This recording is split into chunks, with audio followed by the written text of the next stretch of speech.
Secretary of Bolo Paso. Our representative from the Taguig City, Councilor Edwin Mananili, the FN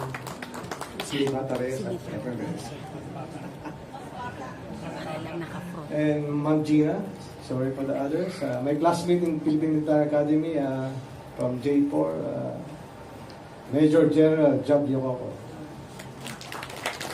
The deputy of our classmate also from CSG, General Peter Donato.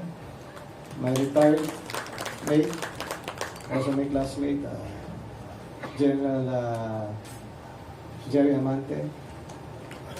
And Chairman of the Board, Mr. Severino Concoy Tuason, sir. Ladies and gentlemen, again, good morning.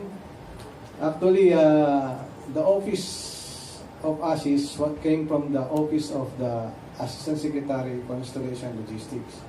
So there was a study made last January and last February that the one office of the former Assistant Secretary, Office of the Assistant Secretary for Installation and Logistics, OSAIL, was divided in two Assistant Secretary office. Namely, the Office of the Assistant Secretary for Acquisition and Logistics and Office of the Assistant Secretary for Installation and Self-Reliance Defense Posture. So my office is as is, the Office of Secretary Ray Avila is ASAN. Assistant Secretary for Acquisition and Logistics. Me, Assistant Secretary for Installation and Self-Reliance Defense Posture. Meaning, all the searches and other efforts of the DND's effort to be in self-reliance defense posture will be in my office. So, again, good morning everyone. I cannot make my speeches like all the father and son. So, last year, the Department of National Defense participated in a similar event. We are honored to be a part of that first ever Tactical and Survival Expo in our country, as we are grateful to once again participate in this year's Expo, now in SM Aula. Inventors, builders, initiators, proponents, distributors, and dealers catering to the needs for self-defense and self-reliance are gathered once again under one roof for the noble goal of addressing global issues like the environment, economic uncertainties, security, and threats to order. As maintaining our nation's overall peace, safety, and security is our duty, it is also our individual responsibility to maintain our own tools that we need in facing uncertainties and adversities at present and in future times. Hindi naman kaila sa inyo na ang ating bansa ay madalas na nakakaranas ng mga sakuna taon-taon. And we have been struck and endured a total of 274 natural calamities over the past 2 decades.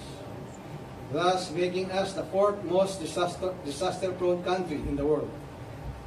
While these natural occurrences cannot be controlled, we can step up our efforts to ensure that every Filipino can survive upcoming disasters, and that is, in a nutshell, preparedness to confront natural and human-induced hazards.